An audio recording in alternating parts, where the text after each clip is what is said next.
નજર મહત્વના સમાચાર પર કરીએ સુપરફાસ્ટ અંદાજમાં। દેશમાં ચોમાસાના આગમનની ગણાતી ઘડીઓ પૂરી થઈ। કેરળના તટ પર નિયત સમયના 2 દિવસ પહેલા ચોમાસાએ દસ્તક દીધી। કેરળના અનેક વિસ્તારોમાં ભારે વરસાદ સાથે મેઘરાજાએ કરી એન્ટ્રી। ભારતીય હવામાન વિભાગના જણાવ્યા પ્રમાણે નૈઋત્યનું ચોમાસું સામાન્ય સમય કરતાં 2 દિવસ પહેલા કેરળમાં પ્રવેશ્યું। આ પહેલા હવામાન વિભાગે પોતાની આગાહીમાં કહ્યું હતું કે ચોમાસું 30 મેના રોજ કેરળના કિનારે પહોંચશે। હવામાન વિભાગના વૈજ્ઞાનિકોના જણાવ્યા મુજબ રવિવારે પશ્ચિમ બંગાળ અને બાંગ્લાદેશમાંથી પસાર થયેલા ચક્રવાત રેમલે ચોમાસાના પ્રવાહને બંગાળની ખાડી તરફ ખેંચ્યો, જે ઉત્તર પૂર્વમાં ચોમાસાના વહેલા આગમનનું કારણ હોય છે। આગામી 15 થી 20 દિવસમાં ગુજરાતમાં મેઘરાજાની પધરામણી થશે। હવામાન વિભાગે આગાહી કરી છે 10 થી 12 દિવસમાં ગુજરાતમાં ચોમાસું બેસશે। સાથે જ આ વખતે ગુજરાતમાં સારું ચોમાસું રહેવાની પણ આગાહી। રાજ્યના ખેડૂતો માટે આનંદના સમાચાર। કેરળમાં તો ચોમાસું શરૂ થઈ ગયું છે। ગુજરાતમાં 15 જૂન સુધીમાં ચોમાસું દસ્તક દેશે। ચોમાસાને આગળ વધવા માટે પરિસ્થિતિ સાનુકૂળ। રાજ્યના ખેડૂતો માટે આનંદના સમાચાર। 15 જૂન સુધી ચોમાસું ગુજરાતમાં પહોંચશે। નવસારી જિલ્લાના દરિયા કિનારે સહેલાણીઓ માટે બંધ। ડમરીઓ સાથે પવન ફૂંકાવાની આગાહીને લઈ નિર્ણય લેવામાં આવ્યો। જિલ્લા કલેક્ટરે પ્રતિબંધ ફરમાવતું બહાર પાડ્યું જાહેરનામું।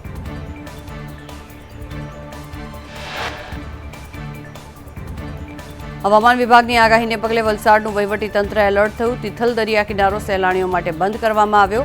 નારગોલ ઉમરગામમાં દરિયામાં નાહવા માટે પ્રતિબંધ મૂકવામાં આવ્યો। માછીમારો દરિયો ન ખેડવા સૂચના અપાઈ। રેમલ વાવાઝોડાએ અત્યાર સુધીમાં 41 લોકોનો ભોગ લીધો। 10 થી વધુ લોકો હજી પણ લાપતા। અનેક જગ્યાએ વૃક્ષો અને વીજપોલ ધરાશયી થતા વાહન વ્યવહાર પણ ખોરવાયો। પૂર્વોત્તરના 6 રાજ્યોમાં પૂરની સ્થિતિ।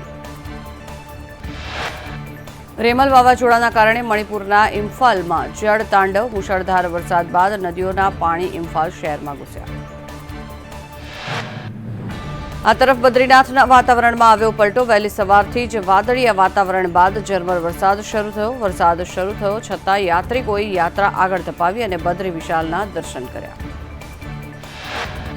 ગોવાના મનોહર ઇન્ટરનેશનલ એરપોર્ટ પર વીજળી પડવાથી રનવેની લાઇટને નુકસાન થયું, જેને કારણે 6 ફ્લાઇટ ડાયવર્ટ કરવામાં આવી છે। એરપોર્ટની કામગીરીને 2 કલાકની અંદર સામાન્ય સ્થિતિમાં લાવવા લાઇટને ઠીક કરવામાં આવી।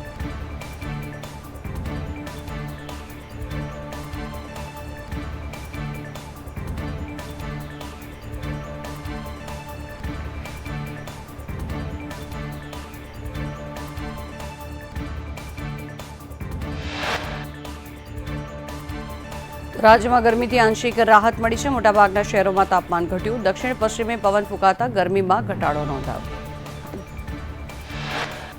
વડોદરામાં હીટસ્ટ્રોકથી વધુ 2 લોકોના થયા મોત। હીટસ્ટ્રોકથી 13 વર્ષીય કિશોર અને આધેડનું પણ મોત થયું। વડોદરામાં છેલ્લા 16 દિવસમાં 44 લોકોના મોત થયા। એસએસજી હોસ્પિટલમાં 13માંથી 5 દર્દીઓ વેન્ટિલેટર પર। વડાપ્રધાન નરેન્દ્ર મોદી તમિલનાડુના કન્યાકુમારીમાં ભગવતી અમ્મન મંદિરમાં પૂજા અર્ચના કરી અને માતાજીને પ્રસાદ ધરાવી આશીર્વાદ મેળવ્યા। વડાપ્રધાન મોદી હવે 1 જૂન સુધી કન્યાકુમારીમાં આવેલા વિવેકાનંદ મેમોરિયલમાં ધ્યાન કરશે। પીએમ મોદી 45 કલાક સુધી સ્વામી વિવેકાનંદે જે શિલા પર ધ્યાન કર્યું હતું ત્યાં જ સાધના કરશે। વડાપ્રધાન નરેન્દ્ર મોદીની સુરક્ષા માટે 2000થી વધુ જવાનો વિવેકાનંદ મેમોરિયલ બહાર ખડકી દેવામાં આવ્યા। નૌકાદળના જવાનો પણ સુરક્ષામાં જોતરાયા। વિવેકાનંદ મેમોરિયલ હિન્દ મહાસાગરના કિનારે આવેલું છે। ઇન્ડી ગઠબંધન મારું મોઢું ન ખુલાવે, 7 પેઢીના પાપ બહાર લાવી દઈશ। લોકસભા ચૂંટણી પ્રચારની અંતિમ સભામાં પીએમ મોદી વિપક્ષ પર પ્રહાર। વડાપ્રધાન નરેન્દ્ર મોદીએ લોકસભા ચૂંટણી 2024ની છેલ્લી સભા પંજાબના હોશિયારપુરમાં સંબોધી। પીએમ મોદીએ કહ્યું, હું 13 સીટો પર કમળ ખીલવવા માટે આશીર્વાદ લેવા આવ્યો છું। વધુમાં કહ્યું કે મતદાનના છેલ્લા તબક્કામાં તમામ રેકોર્ડ તોડીને એનડીએ કે ભાજપના ઉમેદવારોને જીતાડો। પીએમ મોદીના નામ લીધા વગર આપ પર પ્રહાર। કહ્યું, કોંગ્રેસના ખોળામાંથી કટ્ટર ભ્રષ્ટ પાર્ટી ઉભરી આવી છે। તે કહેતા હતા કે તે પંજાબને નશામુક્ત કરાવશે। ઉડતા પંજાબ ફિલ્મ બનાવી હતી, પરંતુ તેમણે ડ્રગ્સને જ કમાણીનો માર્ગ બનાવ્યો। વધુમાં વડાપ્રધાન નરેન્દ્ર મોદી કોંગ્રેસ પર વાકપ્રહાર કરતા કહ્યું કે કોંગ્રેસ ભ્રષ્ટાચારની જન્ની છે. કોંગ્રેસે ભ્રષ્ટાચારમાં ડબલ પીએચડી કર્યું છે અને હવે એક કટ્ટરપંથી પક્ષ પણ કોંગ્રેસમાં જોડાયો છે. અહીં બંને સામસામે લડવાનો દાવો કરી રહ્યા છે, જ્યારે દિલ્હીમાં તેઓ સાથે છે. પીએમ મોદીના કોંગ્રેસ પર પ્રહાર, કહ્યું ધર્મના આધારે અનામત આપીને તેઓ દેશના ભાગલા પાડવાનો પ્રયાસ કરી રહ્યા છે. 2024ની આ ચૂંટણીમાં મોદીએ તેમની આ યુક્તિનો પર્દાફાશ કર્યો છે. મહિલાઓ પર જાતીય શોષણના આરોપી જનતા દળ સેક્યુલરના સાંસદ પ્રજ્વલ રેવન્નાની વહેલી સવારે બેંગ્લુરુથી ધરપકડ કરવામાં આવી. જર્મનીથી આવ્યા બાદ કેમ્પેગૌડા ઇન્ટરનેશનલ એરપોર્ટ પર એસઆઈટીએ પ્રજ્વલની ધરપકડ કરી. પ્રજ્વલ રેવન્નાને પૂછપરછ માટે સીઆઈડી ઓફિસે લઈ જવામાં આવ્યો. અગાઉ 29 મેના રોજ સ્થાનિક કોર્ટે પ્રજ્વલની આગોતરા જામીન અરજી ફગાવી હતી. પૂર્વ વડાપ્રધાન એચડી દેવગૌડાના પુત્ર અને હાસન લોકસભા મત વિસ્તારના એનડીએ ઉમેદવાર. પ્રજ્વલ તેમના મત વિસ્તારમાં લોકસભા ચૂંટણી માટે મતદાન કર્યાના એક દિવસ બાદ 27 એપ્રિલે વિદેશ નાસી ગયો હતો. ધરપકડના 24 કલાકની અંદર એસઆઈટી પ્રજ્વલને કોર્ટમાં રજૂ કરશે અને રિમાન્ડ માંગશે. રાજકોટ અગ્નિકાંડને લઈને સૌથી મોટા સમાચાર. ક્રાઇમ બ્રાન્ચે 4 અધિકારીઓની ધરપકડ કરી. TPO Sagathiya, ATPO Mukesh Makwana, Gautam Joshi, fire station officer Rohit વિગોરાની ધરપકડ કરાઈ. 4 અધિકારી સામે ગુનો નોંધવા તજવીજ. રાજકોટમાં એસીબીનું સર્ચ ઓપરેશન. પૂર્વ TPO MD Sagathiya, chief fire officer Ilyas Kher, Rohit Vigora, Mukesh Makwana અને ગૌતમ જોશીની ઓફિસ અને મકાનોમાં પણ તપાસ હાથ ધરવામાં આવી. રાજકોટમાં ફાયર અધિકારી બીજે ઠેબાના ઘરે એસીબીની ટીમે તપાસ હાથ ધરી. ખોડિયારનગર ખાતે આવેલા તેના રહેણાંક મકાનમાં એસીબીનું ચેકિંગ. એસીબી દ્વારા ઝીણવટભરી તપાસ શરૂ કરવામાં આવી. સંદેશ ન્યૂઝ પહોંચ્યું રાજકોટ મહાનગરપાલિકાના ટીપીઓ એમડી સાગઠિયાને ઘરે. સાગઠિયા પાસે 50 થી 60 હજારની નોકરી, કરોડોની મિલકત. રાજકોટ, ગોંડલ, વીરપુરમાં અનેક જગ્યાએ પ્રોપર્ટી હોવાની પણ ચર્ચા. ચરખડીમાં વિશાળ જગ્યામાં આધુનિક સુવિધાવાળું ફાર્મ હાઉસ, સાથે જ સાગઠિયા અને પરિવારના નામે અનેક જમીન અને પેટ્રોલ પંપ પણ છે. અગ્નિકાંડ મુદ્દે હાઈકોર્ટની ફટકાર બાદ રાજ્ય સરકારે રાજ્યભરમાં એકમોની તપાસ માટે કમિટી બનાવી. 18 જૂન સુધી અલગ અલગ એકમની તપાસ કરવા આદેશ અપાયા. રાજકોટ ગેમ ઝોનમાં આગ લાગ્યા પહેલાનો વધુ એક વિડીયો સામે આવ્યો, જેમાં ગેમ ઝોનના માલિકની ગંભીર બેદરકારી જોવા મળી. ચારે તરફ ફોમ સીટનો ઢગલો, ટાયરો પણ જોવા મળ્યા. આ ગેમ ઝોનનો અઠવાડિયા પહેલાનો વિડીયો છે. રાજકોટ અગ્નિકાંડ મુદ્દે ગૃહ રાજ્યમંત્રી હર્ષ સંઘવીની મહત્વની બેઠક. ડીજીપી વિકાસ સહાય અને એસઆઈટીના વડા સુભાષ ત્રિવેદી બેઠકમાં હાજર રહ્યા. અધિકારીઓની જવાબદારી માટે લાઇન ઓફ એક્શન નક્કી. રાજકોટ અગ્નિકાંડમાં 3 વ્યક્તિ ગુમ થવાની ખોટી ફરિયાદ કરનાર સામે ગુનો દાખલ કરવામાં આવ્યો. પરિવારજનો ઘરે હોવા છતાં મિસિંગની ફરિયાદ લખાવી હતી. ફરિયાદ ખોટી હોવાના કારણે હિતેશ પંડ્યા સામે એફઆઈઆર દાખલ કરવામાં આવી. આરોપી હિતેશ ઉર્ફે વિજય પંડ્યાએ પોલીસ સમક્ષ કબૂલાત કરી છે કે બીજાએ ફરિયાદ લખાવી એટલે મેં પણ ફરિયાદ લખાવી. આરોપી હિતેશને હાલ જામીન પર મુક્ત કરાયો છે. રાજકોટ અગ્નિકાંડમાં અધિકારીઓની પૂછપરછ. ટાઉન પ્લાનિંગ ડેપ્યુટી ફાયર ઓફિસરની પૂછપરછ હાથ ધરવામાં આવી. ટીપી ફાયર અને વીજ વિભાગની ભૂમિકા અંગે પણ પૂછપરછ હાથ ધરાઈ. સાંસદ રામ મોકરિયાએ વહીવટ પેટે 70,000 રૂપિયા ફાયર અધિકારીને આપ્યા. બાદમાં કામ ન થતાં ભ્રષ્ટ અધિકારીએ લાંચના રૂપિયા પાછા આપ્યા. સંદેશ ન્યૂઝ સમક્ષ રામ મોકરિયાએ લાંચ આપ્યાનો સ્વીકાર કરતા કહ્યું, મારું કામ ન થયું.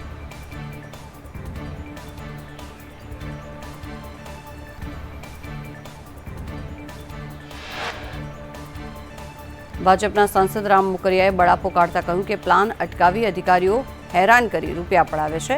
પ્લાન પાસ કરાવવા માટે મેં ફાયર અધિકારી ઠેબાને રૂપિયા 70,000 આપ્યા, ત્યારે મોકરિયા સાંસદ ન હતા. સાંસદ મોકરિયાએ લાંચ મુદ્દે એકદમ ખુલીને બોલતા કહ્યું કે કલેક્ટરમાં કોઈ લાંચ નથી લેતું, મનપામાં પણ પૈસા કોઈ નથી લેતું. સરકારી કચેરીઓમાં કર્મચારીઓ અને અધિકારીઓનો ત્રાસ છે. રૂપિયા આપો તો જ કામ થાય છે. સાંસદ રામ મોકરિયાએ 70,000 લાંચ આપ્યાનો સ્વીકાર કરતા કહ્યું કે એનઓસીના પૈસા આપવા પડે છે. પૂછો બિલ્ડર એસોસિએશનને. ફાયર, કલેક્ટર અને કોર્પોરેશન સહિતની સરકારી કચેરીમાં લાંચ માંગવામાં આવે છે. રાજકોટ કોર્પોરેશન હવે મોડે મોડે જાગ્યું છે. તંત્ર દ્વારા અલગ અલગ ટીમો બનાવી તપાસ શરૂ કરવામાં આવી. સ્કૂલોમાં ફાયર એનઓસી અને બાંધકામને લઈ તપાસ કરવામાં આવી છે. નડિયાદના ધારાસભ્ય પંકજ દેસાઈએ ચીફ ઓફિસરને કહ્યું સૂચન, તમામ સ્થળો પર ફાયર સેફટીની તપાસ કરવા આપ્યા આદેશ. દાહોદમાં વિવિધ હોસ્પિટલમાં ફાયર સેફટીને લઈને તંત્રએ તપાસ હાથ ધરી છે. બરોડા મલ્ટી સ્પેશિયાલિટી હોસ્પિટલમાં તપાસ. હોસ્પિટલમાંથી મેડિકલ વેસ્ટનો જથ્થો મળી આવ્યો. ફાયર સેફટીની પણ અપૂરતી વ્યવસ્થા સામે આવી છે. રાજકોટ અગ્નિકાંડ બાદ ભરૂચનું તંત્ર પણ એક્શનમાં આવ્યું છે. ફાયર સેફટીનો અભાવ હોવાથી અંકલેશ્વરની ઈએસઆઈસીની હોસ્પિટલને બંધ કરાઈ છે. તમામ દર્દીને અન્ય હોસ્પિટલમાં શિફ્ટ કરાયા. મોરબીમાં અધિકારીઓનું હોસ્પિટલમાં ચેકિંગ. હોસ્પિટલમાં બીયુ પરમિશન ન હોવાનું સામે આવ્યું. હોસ્પિટલ્સને 2 દિવસમાં ખુલાસો આપવા માટે નોટિસ પાઠવવામાં આવી. સુરત નાનપુરા જીએસટી કચેરીમાં સંદેશ ન્યૂઝનું રિયાલિટી ચેક. કચેરીમાં જીવતા વાયરો લટકતી હાલતમાં 5 મહિના અગાઉ પણ આગ લાગી હતી. તેમ છતાં જોખમી વાયરો યથાવત છે. જીએસટીના અધિકારીઓ અને કર્મચારીઓનો જીવ જોખમમાં. રાજકોટ અગ્નિકાંડના પડઘા સુરતમાં પડ્યા. ફાયર સેફટી બીયુ પરમિશન ન હોવાથી ફાયર વિભાગે 12 થી વધુ હોસ્પિટલો સીલ કરી. નોટિસ આપવા છતાં ફાયર સેફટીનો અભાવ. સુરતમાં નવી સિવિલ હોસ્પિટલની બેદરકારી સામે આવી છે. ફોરેન્સિક વિભાગમાં ફાયર સેફટીના કેટલાક સાધનો બેકાર થઈ ગયા છે. મોટાભાગના ફાયરના સાધનોની એક્સપાયરી ડેટ પણ જતી રહી હોય તેવી પ્રકારની પરિસ્થિતિમાં છે. વડોદરામાં એમએસ યુનિવર્સિટી સંલગ્ન ફેક્ટરી ઓફ ટેકનોલોજી વિભાગને સીલ કરી દેવામાં આવ્યો. ફાયર સેફટી ન હોવાથી ફાયર વિભાગની દ્વારા કાર્યવાહી કરવામાં આવી.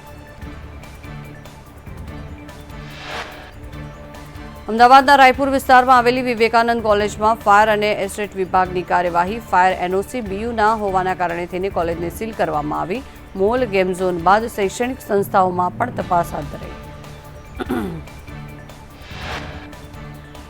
અમદાવાદમાં 3 દિવસમાં 300 જેટલી બિલ્ડિંગમાં એએમસી દ્વારા તેજ તપાસ હાથ ધરવામાં આવી. ફાયર સેફટીના અભાવે 52 બિલ્ડિંગ સીલ કરવામાં આવી. ટ્યુશન, મોલ, હોસ્પિટલ સહિતના અનેક સ્થળો પર તપાસ હાથ ધરાઈ. અગ્નિકાંડ બાદ રાજ્ય ટ્રાન્સપોર્ટ વિભાગ સફાળે જાગ્યું છે. દરેક સ્કૂલ ઓટો રિક્ષામાં ફાયર સેફટી સર્ટિફિકેટ ફરજિયાત. સર્ટિફિકેટ ન લેનારાઓ સામે આરટીઓ વિભાગ કાર્યવાહી કરશે. સ્કૂલ રિક્ષા અને રિક્ષા ફિટનેસ મામલે આરટીઓએ નિવેદન આપ્યું છે કે જૂન 2019માં એક પરિપત્ર જાહેર કરવામાં આવ્યો હતો. આ માટે એક ગાઈડલાઈન પણ જાહેર કરવામાં આવી છે. 12 જેટલા મુદ્દાઓની ગાઈડલાઈનનું પાલન કરવું પડશે. રાજ્યના આરટીઓ તંત્રની ઘોર બેદરકારી સામે આવી. શાળાના બાળકો મોતના ડબ્બાઓમાં ફરતા હોય તે પ્રકારનો ઘાટ. સ્કૂલ વાહન ફિટનેસ સર્ટિફિકેટ અને પાસિંગથી છેલ્લા 4 વર્ષથી કોઈ તપાસ હાથ ધરાઈ નથી. રાજ્યમાં 80,000 વાહનો ફિટનેસ સર્ટિફિકેટ વિના જ રસ્તા પર ફરી રહ્યા છે. વાહન ચાલકો રૂઢ નિયમોને લીધે પરમિટ કઢાવી શકતા નથી. માટે આવા મોતના ડબ્બાઓ રોડ પર ફરી રહ્યા છે. આણંદ જિલ્લા તંત્ર દ્વારા સીલિંગની કાર્યવાહી હાથ ધરવામાં આવી. ઉમરેઠમાં આદર્શ ગેસ્ટ હાઉસ સીલ કરાયું. પેટલાદમાં ફટાકડાની દુકાને તપાસ. દુકાનમાં ફાયરની માત્ર એક જ બોટલ. રાજકોટ અગ્નિકાંડની ઘટના બાદ પણ નર્મદા જિલ્લાનું તંત્ર નિંદ્રામાં. સંદેશ ન્યૂઝની તપાસમાં સરકારી કચેરીઓમાં ફાયર સેફટીનો અભાવ જોવા મળ્યો. પાલનપુરમાં વીજ કરંટથી 5 વર્ષના બાળકનું થયું મોત. વીજ થાંભલાને અડતા 4 બાળકોને લાગ્યો વીજ કરંટ. 3 બાળકનો આબાદ બચાવ. 1 બાળકનું થયું મોત. સુરતમાં સંદેશ ન્યૂઝના અહેવાલની અસર જોવા મળી. જનસેવા કેન્દ્ર પર રહેલા એજન્ટ પર ગુનો દાખલ કરવા મામલતદારનો આદેશ. ₹1500 ને લઈ આવકનો દાખલો આપતા હતા. દલાલો રૂપિયા લઈ બિંદાસ દાખલો આપી દેતા હતા. અમદાવાદમાં પબ્લિસિટી એજન્સીઓ માટે કાર્યવાહી. વૃક્ષો કાપનાર એજન્સીઓ સામે એએમસીની કાર્યવાહી. ચિત્રા બી અને ઝવેરી એજન્સીને 50-50 લાખનો દંડ ફટકારવામાં આવ્યો. ખેડાના લિંબાસી પોલીસ સ્ટેશનના પીએસઆઈ પર અસામાજિક તત્વોનો હુમલો. અસામાજિક તત્વો કારથી ટક્કર મારી ફરાર થયા. ચેકિંગ કરી રહેલા પીએસઆઈ પર કાર ચડાવવાનો પ્રયાસ હાથ ધરવામાં આવ્યો. પોલીસે કારનો પીછો કરી કાર ઝડપી. આરોપીઓ ફરાર થયા. દાહોદમાં વહીવટીતંત્રની મોટી કાર્યવાહી. બસ સ્ટેશન પાસેની કોમર્શિયલ બિલ્ડિંગને સીલ કરી દેવામાં આવી. બિલ્ડિંગમાં આવેલ મલ્ટીપ્લેક્સ સિનેમા પણ સીલ કરાયા. ફાયર એનઓસી વગર દુકાનો, હોસ્પિટલ અને બેંક ચાલતી હતી. વડતાલમાં સરકારી જમીનનો બારોબાર દસ્તાવેજ વેચાણનો મામલો. ધારાસભ્ય પંકજભાઈ દેસાઈના મતે વડતાલની જમીન પાણી પુરવઠા બોર્ડની સરકારી જમીન છે. જે તે સમયે સરકારે જમીન એક્વાયર કરીને ચૂકવણું કર્યું હતું. 4 જૂને લોકસભા ચૂંટણીના મતદાનની મતગણતરી કરવામાં આવશે. વડોદરામાં 98 ટેબલ પર 19 રાઉન્ડમાં મતગણતરી થશે. ચૂંટણી અધિકારી પી ભારતીએ મતગણતરી કેન્દ્રો પર તૈયારીઓનું નિરીક્ષણ કર્યું. મતગણતરીને લઈ કલેક્ટર બીજલ શાહે નિવેદન આપ્યું છે કે એક કાઉન્ટિંગ હોલમાં 14 ટેબલ ગોઠવવામાં આવશે. પોસ્ટલ બેલેટ માટે અલગ અલગ 27 ટેબલ ગોઠવાશે. મતગણતરી પ્રક્રિયામાં 620 જેટલા કર્મીઓ જોડાશે. મોડાસા બસ પોર્ટ પાસે શાકભાજીના વેપારીએ મહિલાની છેડતી કરતા બબાલ થઈ. હિન્દુ સંગઠને વેપારી સાથે બબાલ કરી પોલીસે મામલો થાળે પાડી કાર્યવાહી હાથ ધરી. ઘોગંબા રેફરલ હોસ્પિટલની વધુ એક બેદરકારી સામે આવી છે. હોસ્પિટલમાં પીવાના પાણીનો સરેઆમ વેડફાટ થઈ રહ્યો છે. પાણીની ટાંકી ઉભરાતા પાણી ગટરમાં જઈ રહ્યું હતું. હોસ્પિટલમાં દર્દીઓ પાણી માટે વલખા મારી રહ્યા છે ત્યારે તંત્ર આંખ આડા કાન કરી રહ્યું છે. અમદાવાદના ઈસનપુર વોર્ડમાં દબાણો દૂર કરવામાં આવ્યા. દક્ષિણ ઝોનમાં મોટા પ્રમાણમાં દબાણ દૂર કરાયા. રામવાડીથી ઈશનપુર બ્રિજ સુધી દુકાનો બનાવીને દબાણ કરવામાં આવ્યા હતા. તે પોલીસ બંદોબસ્ત સાથે દૂર રાખવામાં આવ્યા. સોજિત્રાના મલાતજમાં નમો વડ વનમાં ભ્રષ્ટાચાર થયો હોવાની ઘટના સામે આવી. વન વિભાગે દર્શાવેલો 29 લાખનો ખર્ચ માત્ર કાગળ પર.